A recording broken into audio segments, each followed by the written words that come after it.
எமது யூடியூப் செய்தி சேவையின் ஊடாக இணைந்திருக்கின்ற உங்கள் அனைவருக்கும் எங்களுடைய மனமார்ந்த நன்றிகளையும் வணக்கத்தினையும் தெரிவித்துக் கொண்டு இன்று நாங்கள் இணைந்திருக்கின்ற இந்த விடயம் 2024ஆம் ஆண்டு நடைமுறைப்படுத்தப்பட்டிருக்கின்ற தமிழ் மொழி தினம் தொடர்பான சுட்டு நிருபங்கள் தொடர்பான ஒரு விடயத்தை உங்களுக்கு மத்தியிலே முன்வைப்பதற்காக நாம் இன்று இணைந்திருக்கின்றோம். உங்களுக்கு தெரியும், தமிழ் மொழி தினம் அறிமுகப்படுத்தப்படுகின்ற போது அந்த தமிழ் மொழி தினத்துக்கான ஒரு தாய் சுட்டு நிருபம் அறிமுகப்படுத்தப்படும். அந்த வகையிலே 2019ஆம் ஆண்டு அறிமுகப்படுத்தப்பட்ட இந்த சுட்டு நிருபமானது 2023ஆம் ஆண்டு வரை நடைமுறைப்படுத்தப்படும் என ஏற்கனவே அறிவித்தல் வழங்கப்பட்டிருந்தாலும் கூட 2024-25ஆம் ஆண்டு ஆன 2 ஆண்டுகளுக்கும் இந்த சுட்டு நிருபமே தொடர்ந்தும் இருக்கும் என்கின்ற விடயம் அறிவிக்கப்பட்டிருக்கிறது.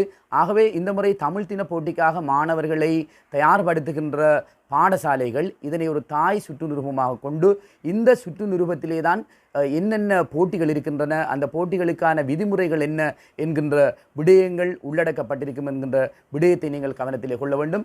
அந்த அடிப்படையில் உங்களுக்கு தெரியும், ஒரு தமிழ் தின போட்டியிலே 50 போட்டிகள் மொத்தமாக தமிழ் தின போட்டிகளுக்காக மாணவர்களுக்காக அறிமுகப்படுத்தப்பட்டிருக்கிறது. அந்த போட்டிகளிலே 25 போட்டிகளிலே ஒரு பாடசாலை பங்கு கொள்ள வேண்டும். இந்த 25 போட்டிகளிலே இலக்கம் 15வது போட்டியாக அறிமுகப்படுத்தப்பட்டிருக்கின்ற இந்த தமிழ் அறிவு வினாவிடை என்கின்ற இந்த போட்டியிலே ஆரம்ப பாடசாலைகள் தவிர்ந்த ஏனைய பாடசாலைகள் கட்டாயம் தாங்கள் தெரிவு செய்கின்ற 25 போட்டிகளிலே ஒரு போட்டியாக அந்த போட்டியினை கட்டாயம் தெரிவு செய்ய வேண்டும் என்கின்ற ஏற்கனவே நடைமுறையில் உள்ள அந்த விடயத்தை நிபந்தனையை கவனத்தில் கொண்டதாக உங்களுடைய இந்த மாணவர்களை தயார்படுத்துகின்ற விடயங்கள் இருக்க வேண்டும் என்கின்ற விடயத்தை முதலாவது சொல்லிக்கொண்டு, இந்த ஏற்கனவே நாங்கள் உங்களுக்கு காட்டிய அந்த தாய் சுட்டு நிருபத்தோடு இணைந்ததாக இந்த முறை 2024ஆம் ஆண்டுக்காக தரப்பட்டிருக்கின்ற இந்த இணைப்பை தான் நான் இப்போது உங்களுக்கு காட்டிக் கொண்டிருக்கின்றேன். இந்த இணைப்பு ஏற்கனவே எங்களால் காட்டப்பட்டிருக்கின்ற சுட்டு நிருபத்துக்கு மேலதிகமாக இந்த முறை கல்வி அமைச்சு இந்த சுட்டு நிருபத்தை வழங்கியிருக்கிறது. இந்த சுட்டு நிருபத்தை பொறுத்தவரையிலே இதிலே இந்த போட்டிகளை பொறுத்தவரையிலே இலக்கம் 20, 21, 22 போட்டியிலிருந்து 50வது போட்டி வரையிலான மிக முக்கியமான போட்டிகளுக்குரிய திருத்தங்கள் இந்த சுட்டு நிருபத்திலே வெளியிடப்பட்டிருக்கிறது. பேச்சு, பாவோதல், இலக்கிய விமர்சனம், இசையும் அசையும், இசை தனி, இசைக்குழு, நடனம் தனி, நடனம் குழு, நாட்டிய நாடகம், இலக்கிய நாடகம், வில்லுப்பாட்டு, முஸ்லீம் நிகழ்ச்சி ஆகிய நிகழ்ச்சிகளுக்கான மிக முக்கியமான இணைப்புகள் இதிலே வழங்கப்பட்டிருக்கின்ற இந்த விடயத்தை நாங்கள் கவனத்திலே கொள்ள வேண்டும் என்கின்ற விடயத்தோடு, உங்களுக்கு தெரியும், இந்த முறை தமிழ் தின போட்டிகளிலே கல்வி பொதுத்தராத சாதாரண தர பரீட்சை எடுக்கின்ற மாணவர்களிலே யார் கலந்து கொள்ள முடியும் என்கின்ற ஒரு விடயம் இருக்கிறது. கடந்த வருடமும் இந்த விடயம் அதிகமாக பேசப்பட்டது. சில பாடசாலைகள் மாணவர்களை பிழையான முறையிலே அவர்கள் அந்த தெரிவு செய்ததன் காரணமாக பல்வேறு விதமான சிக்கல்களை எதிர்நோக்கியிருந்தார்கள். அந்த அடிப்படையிலே இந்த முறை கல்வி அமைச்சு மிக தெளிவான ஒரு சுட்டு நிருபத்தை அனுப்பியிருக்கிறது. இதிலே சொல்லப்பட்டிருக்கிற விடயம் என்னவென்றால், 2024ஆம் ஆண்டு தமிழ் தின போட்டிக்காக கல்வி பொதுத்தர சாதாரண பரீட்சையிலே 2023ஆம் ஆண்டு, அதாவது தற்போது நடைபெற்று கொண்டிருக்கின்ற இந்த பரீட்சையிலே தோற்று கொண்டிருக்கின்ற இந்த மாணவர்கள் திறந்த போட்டிகள் மாத்திரம்தான் பங்கு கொள்ள முடியும். அவர்கள் வேறு எந்த போட்டிகளிலும் கலந்து கொள்ள முடியாது. அதாவது இப்போது படித்து கொண்டிருக்கின்ற மாணவர்கள் அல்லாமல் இந்த முறை பரீட்சையை தற்போது எழுதி கொண்டிருக்கின்ற இந்த மாணவர்கள் திறந்த போட்டிகளில் மாத்திரமே கலந்து கொள்ள முடியும் என்கின்ற ஒரு சுற்றுநிறுவனம் அனுப்பப்பட்டிருக்கிறது.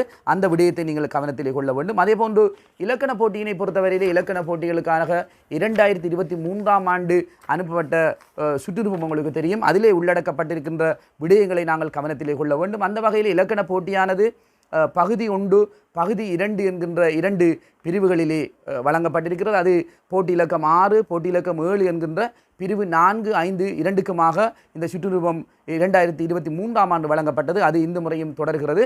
அந்த அடிப்படையில் நாங்கள் பார்க்கின்ற போது பகுதி 1லே முதலாவது வினாவதற்கம் 20 வரையிலான வினாக்கள் பல்வேறு வினாக்களை கொண்டதாகவும், அதேபோன்று பகுதி 1லே 21வது வினாவிலிருந்து 40 வரையிலான வினாக்கள் வினாவாக இருக்கும் என்கின்ற ஒரு விடயம் இருக்கிறது.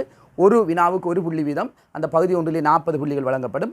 பகுதி 2லே வருகின்ற வினாத்தாளிலே முதலாவது வினாவிலிருந்து 4வது வினா வரையிலான அந்த வினாக்கள் கட்டமைப்பு கட்டுரை வினாக்களாகவும், இலக்கம் 5லிருந்து 6வது வரையிலான வினாக்கள் கட்டுரை வினாக்களாக கொண்டதாகவும் அமையும். இந்த சுற்றுருவத்தை நாங்கள் தெளிவாக பார்ப்பதனூடாக மாணவர்களை அதற்கு தயார்படுத்த முடியும். அதே போன்று இன்னுமொரு விடயம் உங்களுக்கு தெரியும், இந்த நாட்டிய நாடகம் தொடர்பாக அனுப்பப்பட்டிருக்கின்ற ஒரு சுற்றுருவம். நாட்டிய நாடகத்தை பொறுத்தவரையில் நாட்டிய நாடகத்திலே குறிப்பாக நாங்கள் பார்க்க வேண்டிய விடயம் இந்த பக்கவாத்தியங்களை பயன்படுத்துவது. பக்கவாத்தியங்களை பயன்படுத்துவதிலே அந்த பாடசாலையிலே இருக்கின்ற மாணவர்கள் ஆசிரியர்கள் மாத்திரம்தான் இந்த பக்கவாத்தியங்களை பயன்படுத்த முடியும்.